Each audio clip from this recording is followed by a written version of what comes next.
Je ne sais ni le jour ni l'heure, mais je sais que c'est toi qui viens. Je t'espère en ma demeure, jusqu'au matin, tu le sais bien. Jusqu'au matin, tu le sais bien. Dans les jours de solitude, où mon pas est incertain, dans les jours de déchirure, que tu es loin, que tu es loin. Je ne sais ni le jour ni l'heure, mais je sais que c'est toi qui viens. Je t'espère en ma demeure, jusqu'au matin, tu le sais bien. Jusqu'au matin, tu le sais bien. Dans les moments de ma chance, où je n'y comprends plus rien, dans les moments de souffrance, que tu es loin, que tu es loin. Je ne sais ni le jour ni l'heure, mais je sais que c'est toi qui viens. Je t'espère en ma demeure, jusqu'au matin, tu le sais bien. Jusqu'au matin, tu le sais bien. Nous sommes réunis au nom du Père, du Fils et du Saint-Esprit. Amen. Le Seigneur soit avec vous. Bonjour, bienvenue. Aujourd'hui, vous voyez que je suis en blanc. C'est pour célébrer Saint Henri. Saint Henri est né duc de Bavière en 950. Et voilà qu'à 22 ans, il est appelé à être roi. Ah, bien sûr, il avait choisi d'entrer chez les bénédictins pour se donner à Dieu. Mais voilà que les bénédictins lui disent « Ton devoir, c'est d'être le roi ». À regret, il retourne donc prendre le trône et il devient l'empereur de tout l'Empire. Et Henri s'engage avec Cunégonde, son épouse, à vivre la chasteté.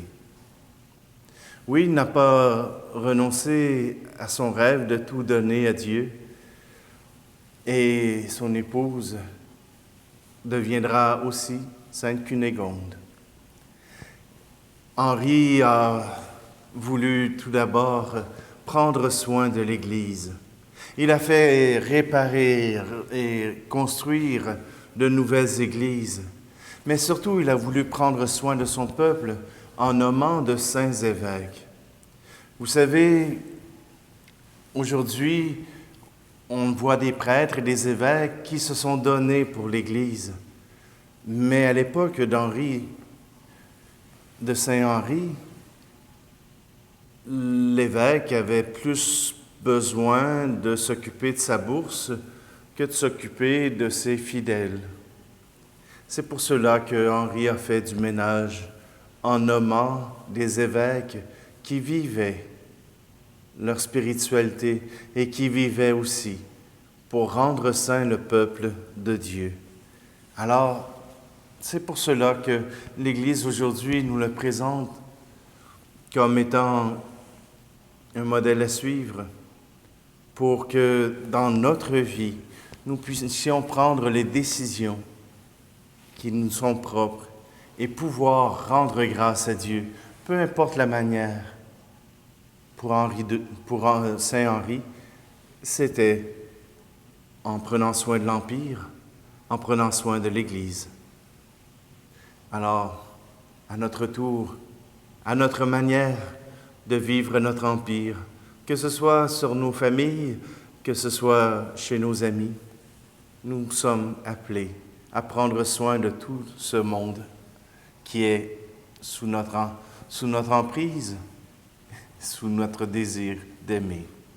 Alors prenons un instant, approchons-nous du Seigneur en lui demandant sa miséricorde infinie.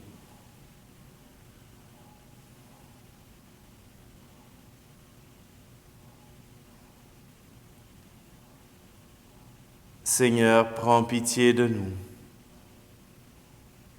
Ô Christ, prends pitié de nous. Seigneur, prends pitié de nous. Que Dieu Tout-Puissant nous fasse miséricorde, qu'il nous pardonne nos péchés et nous conduise à la vie éternelle. Amen. Prions. Seigneur, tu as comblé Saint Henri de la grâce pour qu'il sache gouverner son empire, et tu l'as élevé à la gloire du ciel. Accorde-nous par son intercession, au milieu des changements de ce monde, de tendre vers toi dans la simplicité du cœur. Par Jésus-Christ, ton Fils, notre Seigneur. Amen. Lecture du livre de l'Exode.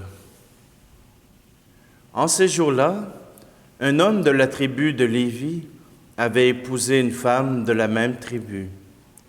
Elle devint enceinte et elle enfanta un fils. Voyant qu'il était beau, elle le cacha durant 3 mois.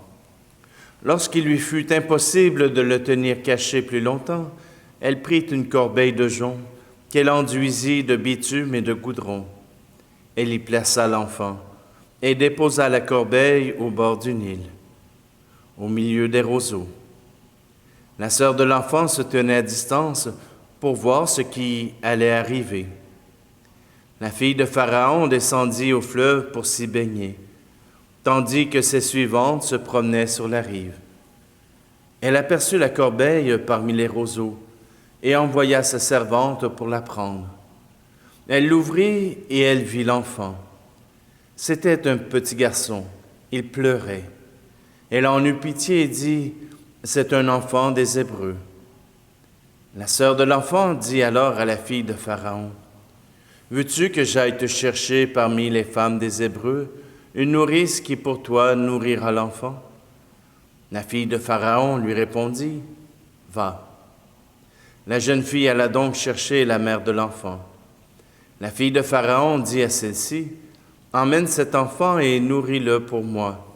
C'est moi qui te donnerai ton salaire. » Alors la femme emporta l'enfant et le nourrit. Lorsque l'enfant eut grandi, elle le ramena à la fille de Pharaon, qui le traita comme son propre fils. Elle lui donna le nom de Moïse en disant, « Je l'ai tiré des eaux. » Or vint le jour où Moïse, qui avait grandi, se rendit auprès de ses frères, et les vit accablés de corvée. Il vit un Égyptien qui frappait un Hébreu, l'un de ses frères. Regardant autour de lui et ne voyant personne, il frappa à mort l'Égyptien et l'enfouit dans le sable. Le lendemain, il sortit de nouveau. Voici que 2 Hébreux se battaient. Il dit à l'agresseur, « Pourquoi frappes-tu ton compagnon? » L'homme lui répliqua, « Qui t'a institué chef et juge sur nous? Veux-tu me tuer comme tu as tué l'Égyptien? » Moïse eut peur et se dit, « Pas de doute, la chose est connue. » Pharaon en fut informé et chercha à faire tuer Moïse. Celui-ci s'enfuit loin de Pharaon et habita au pays de Madian. Parole du Seigneur.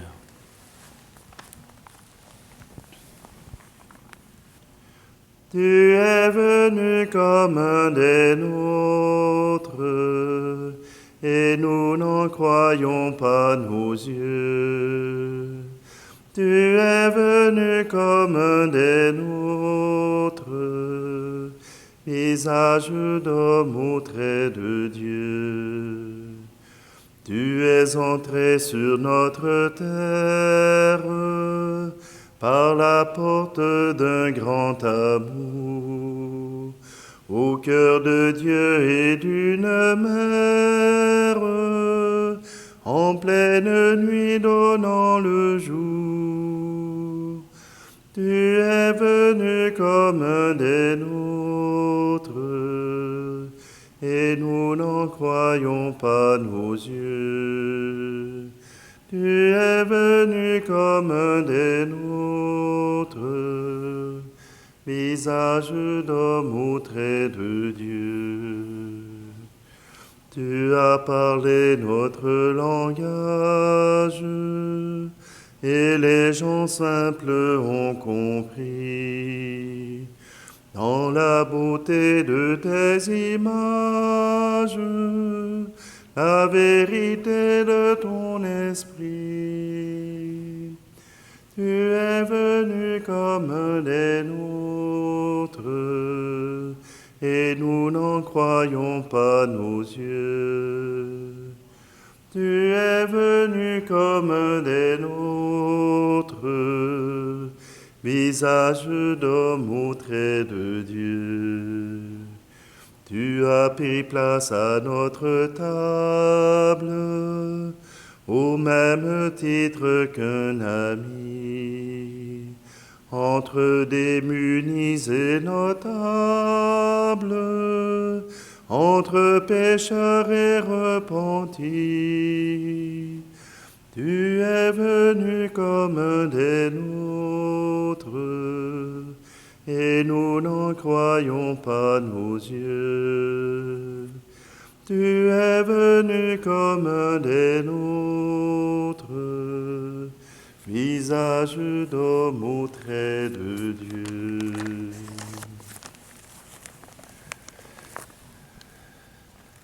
Alléluia, Alléluia, Alléluia, Alléluia. Aujourd'hui, ne fermez pas votre cœur, mais écoutez la voix du Seigneur. Alléluia, Alléluia, Alléluia, Alléluia. Le Seigneur soit avec vous. Évangile de Jésus-Christ selon saint Matthieu. En ce temps-là, Jésus se mit à faire des reproches aux villes où avaient eu lieu la plupart de ses miracles, parce qu'elles ne s'étaient pas converties. Malheureuse es-tu, Chorazine! Malheureuse es-tu, Bethsaïde! Car si les miracles qui ont eu lieu chez vous avaient eu lieu à Tyr et à Sidon, ces villes autrefois se seraient converties sous le sac et la cendre. Aussi, je vous le déclare, au jour du jugement, Tyr et Sidon seront traités moins sévèrement que vous. Et toi, Capharnaüm, seras-tu donc élevé jusqu'au ciel? Non, tu descendras jusqu'au séjour des morts. Car si les miracles qui ont eu lieu chez toi avaient eu lieu à Sodome, cette ville serait encore là aujourd'hui. Aussi, je vous le déclare, au jour du jugement, le pays de Sodome sera traité moins sévèrement que toi. Acclamons la parole de Dieu. Reconnaître les signes de Dieu. Capharnaüm n'a pas été capable de les reconnaître. Et pourtant, ce fut l'éclosion du ministère de Jésus. C'est là où il a fait accomplir le plus de signes. Et pourtant, Capharnaüm croyait simplement à sa chance. Ne croyait pas que les signes que Jésus accomplissait les amenaient plus loin, à croire en Dieu. Je vous ai raconté quelques histoires fabuleuses, une avec mon téléphone, d'autres avec à Madrid, mais j'aimerais vous raconter quelque chose de plus subtil et qui a plus de chances de passer dans votre quotidien, pour que vous puissiez ouvrir vous-même vos yeux au fait que Dieu agit encore aujourd'hui. Voyez-vous, j'étais aux études au grand séminaire J'étais entré là avec 20 dollars dans mes poches et voilà que avec des donateurs, avec des gens je suis arrivé à la fin de l'année. Mais en sortant du grand séminaire, j'avais 20 dollars dans mes poches et rien dans mon compte de banque. Et je me posais la question, comment je vais faire pour vivre? Mes parents étaient à bout de ressources et j'habitais chez eux, mais ils étaient à bout de ressources et je devais me trouver aussi un travail. Et je me disais que je n'avais pas les moyens de subvenir à mes propres besoins le temps que je trouve un travail. Alors, il est monté dans mon cœur qu'il fallait que j'aille voir ma sœur qui commençait son rôle de professeur. Je voulais lui emprunter un petit montant pour être capable seulement de passer les 2 semaines que ça me prendrait pour trouver un emploi. Toujours est-il que je m'en vais la rencontrer. Et on se parle de chacun nos études, de chacun de ce que nous vivions chacun de notre côté. Et nous étions passionnés à raconter tout cela. Et même si dans mon cœur, j'avais l'intention de lui demander de l'argent, je n'en lui ai parlé aucunement ce soir-là. Or, voilà que arrive un temps où il faut partir de chez une personne. Et il était tard dans la veillée. Et voilà que sur le bord de la porte, elle me demande, « Patrick, est-ce que tu aurais besoin d'argent? » Je lui dis, « Oui, je venais justement pour te demander ça. » Il dit, « J'ai pensé que je pourrais t'emprunter 100 dollars. » Il me dit, « Ben, j'en ai parlé avec mon mari et on pourrait t'en prêter 300. » Je pars avec mon petit bonheur. Et avec cela, j'ai effectivement trouvé un emploi. J'ai pu travailler durant l'été pour faire un budget pour l'année suivante. J'ai reparlé de cet événement à ma sœur. Et elle me dit, « Je ne m'en souviens pas. » Pour moi, c'est déjà un signe que Dieu m'appuyait dans ma démarche de devenir prêtre. Mais que son cœur, à elle, puisse déjà se préoccuper de mon bien-être, c'était déjà un signe que Dieu agissait, que Dieu faisait tout ce qui était nécessaire pour que mon bonheur puisse se vivre. Et je n'ai pas eu la honte d'avoir à lui demander, elle me l'a offert. C'est rien comme signe. Et c'est pas quelque chose de majestueux ou quelque chose qui frappe l'imaginaire. Mais ces petits signes au quotidien. Une tasse de café qui arrive à bon point. Un téléphone qui sonne juste à temps. Un bonjour qui nous arrive au moment où nous sommes maussades et nous sommes renfermés sur nous-mêmes et qui nous ouvre au monde. Voilà des petits signes que Dieu rend visibles dans notre vie. Des petits signes. Et si nous sommes capables de les reconnaître et d'entrer dans l'action de grâce, alors nous serons déjà à la hauteur, nous serons déjà plus élevés que Capharnaüm, qui a eu des milliers de signes, mais qui n'a pas changé de vie. Quand nous voyons que Dieu est dans notre quotidien, que Dieu est dans notre vie de tous les jours, alors nous faisons notre vie avec lui, car nous savons que par ses gestes, il nous aime, que par ses signes, il prend soin de nous. Alors, ouvrons les yeux, ouvrons le cœur. Le Seigneur est auprès de nous à chaque jour, à chaque moment où nous en avons besoin.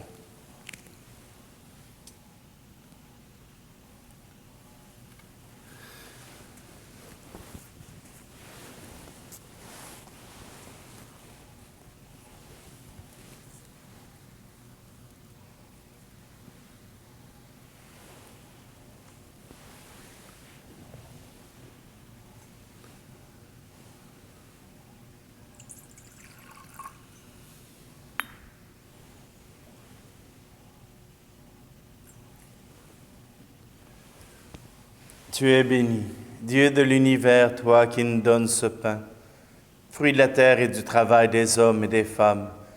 Nous te le présentons, il deviendra le pain de la vie.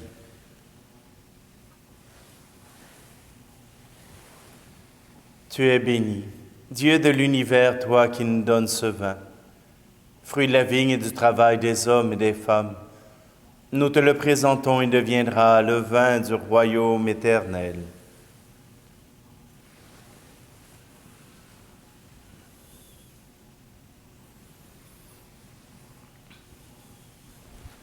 Prions ensemble au moment d'offrir le sacrifice de toute l'Église.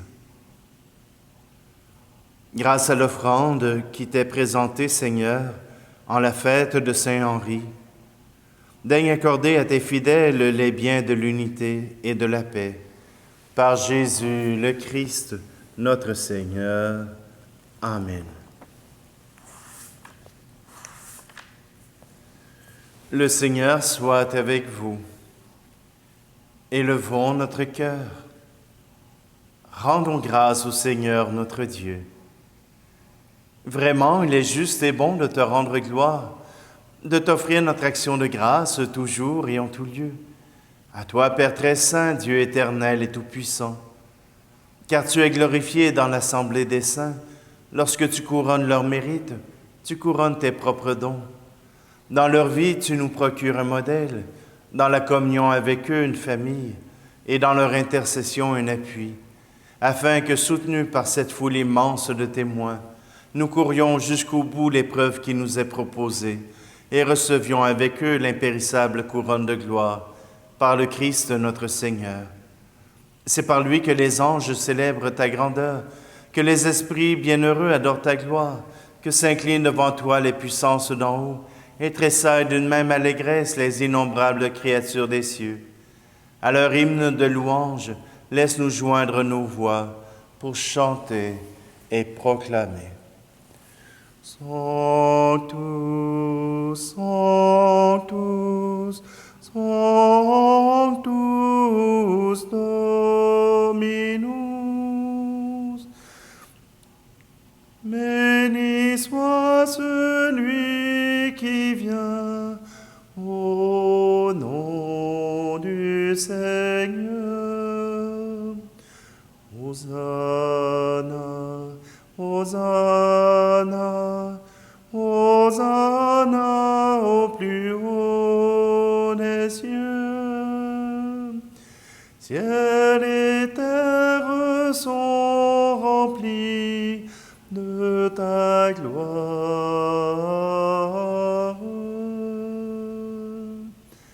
Hosanna, Hosanna, Hosanna au plus haut des cieux.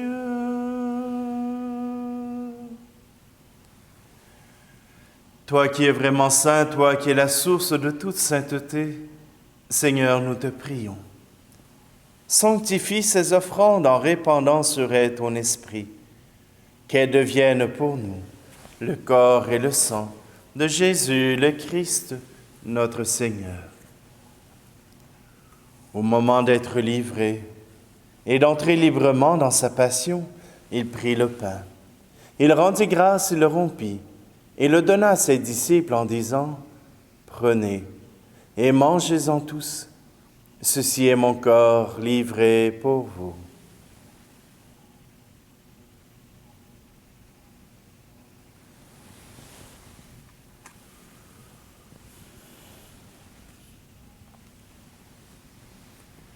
De même, à la fin du repas, il prit la coupe.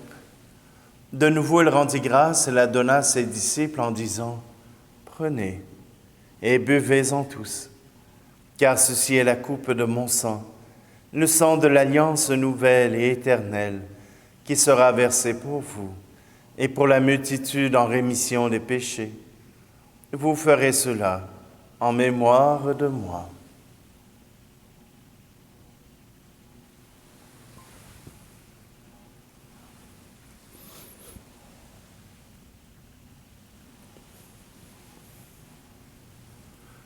Christ est mort pour nous, Christ Christ est ressuscité. Nous t'attendons, Seigneur Jésus. Faisant ici mémoire de la mort et de la résurrection de ton Fils, nous t'offrons, Seigneur, le pain de la vie et la coupe du salut, et nous te rendons grâce car tu nous as choisis pour servir en ta présence. Humblement, nous te demandons qu'en ayant part au corps et au sang du Christ, nous soyons rassemblés par l'Esprit Saint en un seul corps. Souviens-toi, Seigneur, de ton Église répandue à travers le monde. Fais-la grandir dans ta charité avec le pape François, notre évêque Luc et tous ceux qui ont la charge de ton peuple.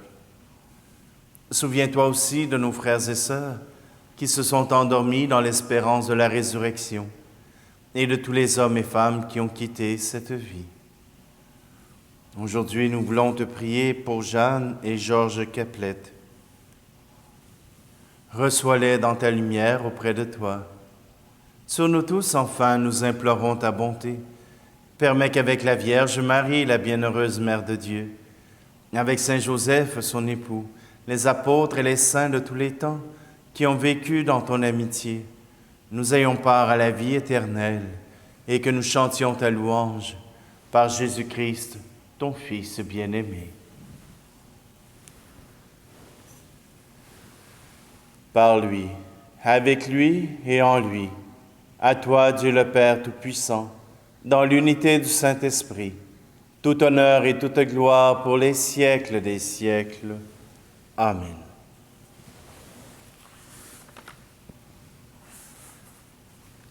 C'est avec confiance en la Providence et dans le Père que nous reprenons cette prière.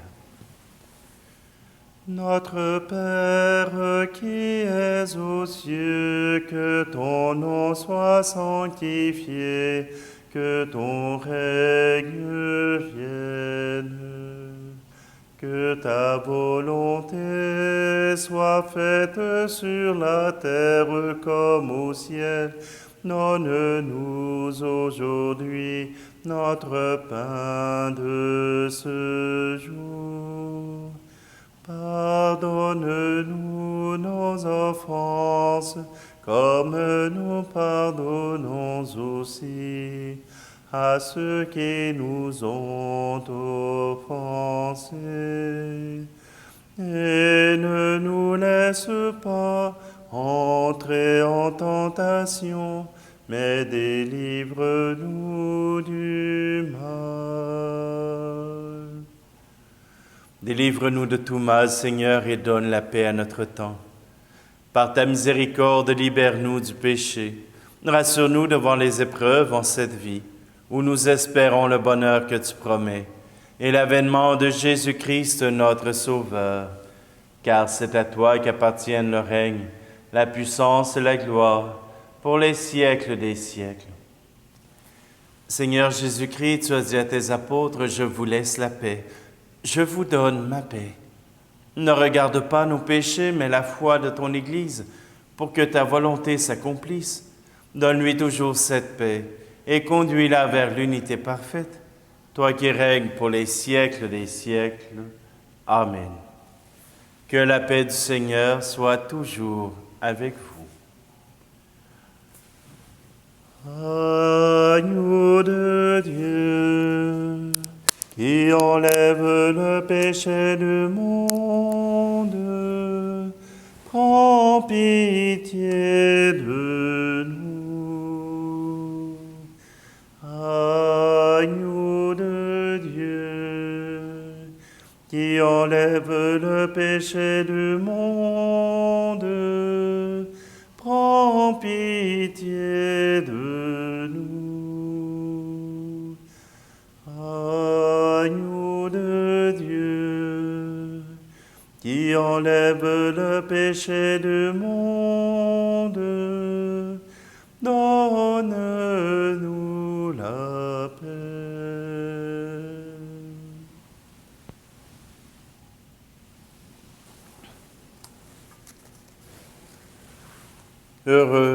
Heureuses les invités au repas du Seigneur.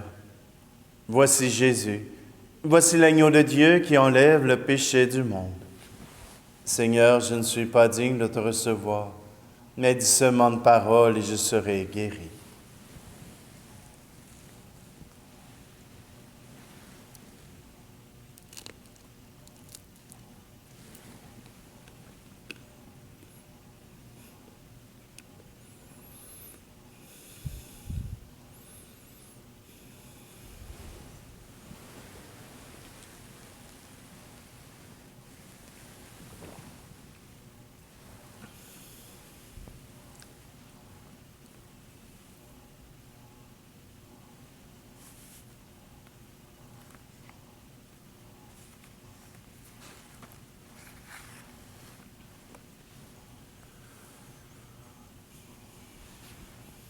Nous t'en prions, Seigneur notre Dieu, que cette communion à ton sacrement reçu en la fête de Saint-Henri sanctifie nos esprits et nos cœurs et nous rende participants de la nature divine.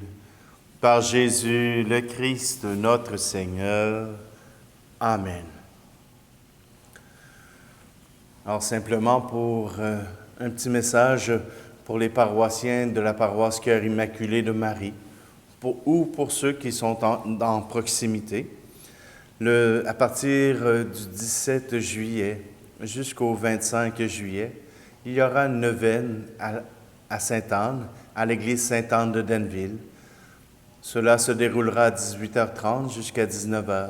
Un petit temps de prière pour nous associer à la patronne de cette église. Alors, vous êtes les bienvenus. Prière à Saint Joseph. Salut, gardien du Rédempteur, époux de la Vierge Marie. À toi, Dieu a confié son Fils. En toi, Marie a remis sa confiance. Avec toi, le Christ est devenu homme. Ô bienheureux Joseph, montre-toi aussi un Père pour nous et conduis-nous sur le chemin de la vie.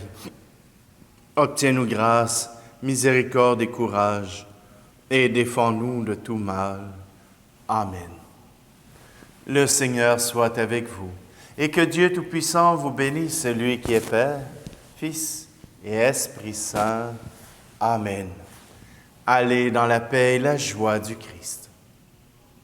Nous voulons marcher dans l'amour avec tous nos frères humains.